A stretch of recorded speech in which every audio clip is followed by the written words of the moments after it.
তোমাকে যে আমি কি মিস করতেছি। কবে যে দেখা করবো আমরা, তোমাকে অনেক সুন্দর লাগতেছে।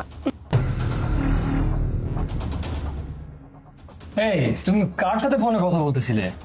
তো কই, আমি আমি কারোর সাথে কথা বলছিলাম না তো।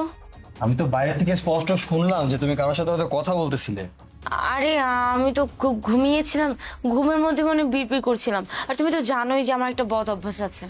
না না না, বিড়বিড় করে কথা বলা আর তোমার ফিসফিস করে কথা বলা, অপর পার্সনের কাউন্টার দেওয়া, আমি তো সবকিছু নিজের কানে শুনলাম। আরে না, তুমি তো কোনো কিছু জানোই না। আজ থেকে 5 বছর আগের কথা। আমি একদিন বাগানে যাই ফুল তুলতে। ওই সময় সন্ধ্যাবেলা ছিল, আমাকে ভূতে আছর করে, মানে ওই জিনটিন আর কি। আমার বাবা মা তো জিনটিনে বিশ্বাসই করতো না, কিন্তু তখন থেকে না আমি উল্টাপাল্টা বক বক করতাম, একা একা কথা বলতাম, একা একা বাইরে চলে যেতাম, এই সমস্ত সমস্যা হতে শুরু করে। তখন আমার বাবা মা কি করবে, কন্টিনিউ